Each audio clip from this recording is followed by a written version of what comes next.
Selamat malam, perkenalkan saya Barni Silva dari Jemaat Sumingjen, Surabaya. Saya bersyukur dilahirkan dan dibesarkan dalam keluarga yang mengasihi Tuhan. Dari kecil, saya diajarkan tentang firman Tuhan melalui cerita-cerita Alkitab, diajarkan berdoa, tapi entah kenapa ada suatu tanda tanya di dalam hati saya. Bukannya tidak percaya, tetapi ada suatu yang saya merasa masih kurang dan saya juga tidak tahu itu apa. Hingga suatu kali, waktu kelas 3 SD, ada pernyataan dalam khotbah pendeta yang saya ingat betul sampai sekarang. Yang mengatakan seperti ini. Apa alasan atau tujuan saudara datang ke gereja? Sekedar rutinitas? Ikut orang tua? Hanya ingin ketemu teman? Atau benar-benar di dalam hati saudara ada kerinduan ingin mencari dan bertemu dengan Tuhan? Waktu dengar itu saya langsung, oh iya, apa ya alasan saya? Kayaknya lebih ke disuruh orang tua atau rutinitas deh. Karena kalau dibilang dari dalam hati, sungguh-sungguh ingin mengenal, mencari Tuhan, itu rasanya seperti apa? Saya nggak tahu. Ketika saya baru satu langkah ingin mengenal Tuhan, lebih dekat kepada Tuhan, sebenarnya Tuhan sudah mengambil 1000 langkah untuk mendekat pada saya. 1 tahun kemudian, saya mendapat kabar ayah saya ditugaskan ke Kabupaten Jombang di Jawa Timur. Yang mana pada saat itu tidak ada sekolah libur hari Sabtu. Waktu tahu informasi ini, saya seperti kesambar petir. Wah, gimana ini? Saya harus pindah ke tempat itu. Saya mengeluh, saya protes ke Tuhan waktu itu. Tuhan, apa alasan Tuhan bawa saya ke kota yang saya tidak pernah datangi sebelumnya dan dengan situasi yang seperti ini? Apa yang Tuhan mau? Apakah untuk saya menjadi terang di sana? Kalau begitu kenapa saya Tuhan? Kenapa nggak orang lain? Saya bilang, tolong Tuhan utus orang lain. Saya nggak mau, saya nggak bisa. Tapi seolah-olah Tuhan diam dan kami sekeluarga tetap harus pindah ke tempat yang baru itu. Waktu awal-awal pindah, kami mencari sekolah, saya dan adik-adik saya sempat mengalami kesulitan mencari sekolah yang mengizinkan kami izin untuk beribadah tiap hari Sabtu. Setelah pergumulan dan pencarian panjang, akhirnya ada satu sekolah yang mengizinkan kami untuk setiap hari Sabtu tidak masuk. Tapi diizinkan bukan berarti tanpa konsekuensi.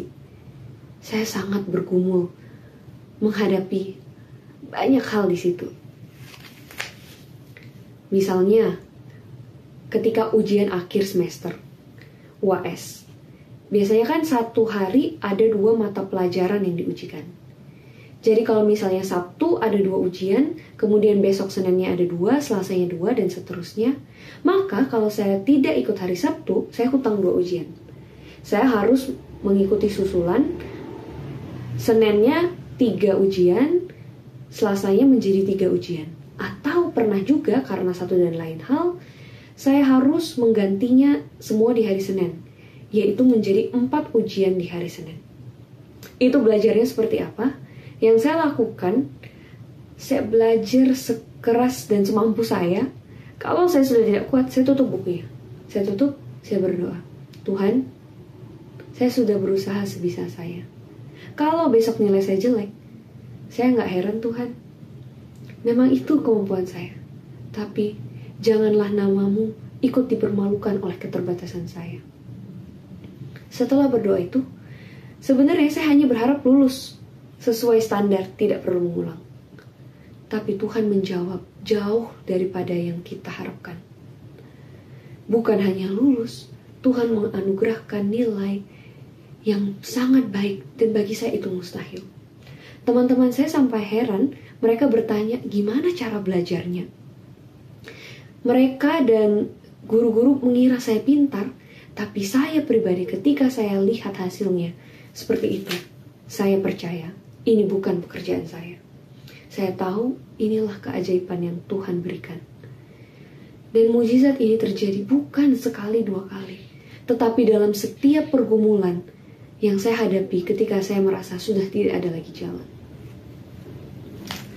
Oke, satu demi satu pergumulan saya Tuhan selesaikan.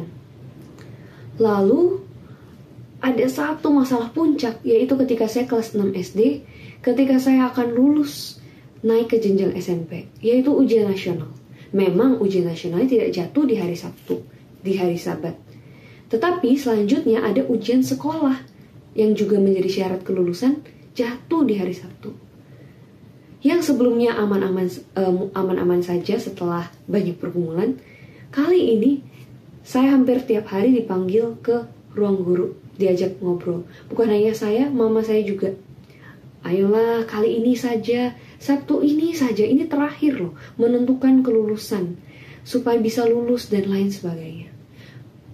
Tapi kami tidak berubah, tetap kami tidak bisa masuk di hari Sabtu. Sampai mendekati hari H ujian hari Sabtu itu, guru-gurunya datang ke rumah kami, mengajak bicara saya, mama saya, adik-adik saya. Tetapi kami katakan, kami tetap tidak akan masuk di ujian hari Sabat. Apapun yang terjadi, kami siap menghadapinya. Saya katakan siap, tetapi sebenarnya di dalam hati, Tuhan, gimana nanti kalau saya nggak naik kelas? Gimana kalau saya nggak lulus? Gimana Tuhan, cita-cita saya, masa depan saya akan jadi seperti apa? Saya bergumul dengan sangat hebat. Dan hari Sabat itu, Sabtu itu pun tiba. Saya datang ke gereja. Saya menceritakan kepada Tuhan semua keluh kesah itu.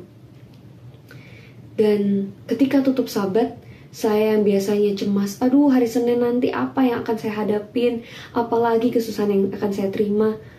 Tapi bedanya hari Senin itu, saya merasa sangat damai dan ringan, seolah-olah saya tidak ada apa-apa, padahal saya sedang diambang lulus atau tidak. Saya ingat di hari Sabat, papa saya yang sedang tidak ada di Jombang waktu itu mengirim pesan. Sebuah kutipan yang saya ingat berkata seperti ini.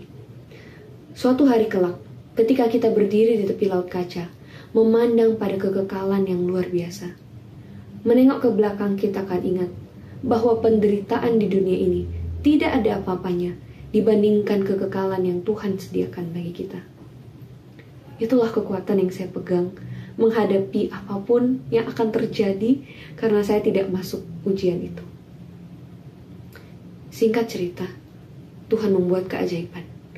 Saya tetap dapat susulan di hari Seninnya. Luar biasanya pertolongan, keajaiban yang Tuhan buat. Ada dua hal yang membuat saya takjub ya, saya tidak habis pikir. Yang pertama, betapa hebatnya Tuhan membalikkan situasi ketika kita merasa, wah sudah tidak ada lagi jalan. Dan yang kedua, yang saya tidak habis pikir juga adalah bagaimana Tuhan begitu baik mau menggunakan orang yang tidak layak seperti saya. Dulu saya terlalu percaya diri mengira, wah Tuhan membawa saya ke tempat yang baru supaya saya bisa menjadi terang menolong orang lain. Ternyata saya salah. Sebenarnya sayalah yang Tuhan ingin selamatkan karena Ia begitu mengasihi saya. Dan saya menyesal begitu memusingkan tentang cita-cita masa depan saya. Ternyata Tuhanlah yang jauh lebih peduli akan masa depan dan hidup saya daripada diri saya sendiri. Tuhan masih dan tetap menuntun saya. Hingga saat ini saya sedang berada di semester 7 dalam proses menyiapkan sidang skripsi menyelesaikan sarjana kedokteran saya di salah satu universitas di Jogja. Saya bersyukur bahwa tidak ada cita-cita yang terlalu tinggi yang tidak dapat dicapai bersama Tuhan. Dan tidak ada masalah yang terlalu besar yang Tuhan tidak bisa selesaikan. Keluaran 14 ayat 14. Tuhan akan berperang untuk kamu dan kamu akan diam saja. Terima kasih. Tuhan Yesus memberkati. Amin.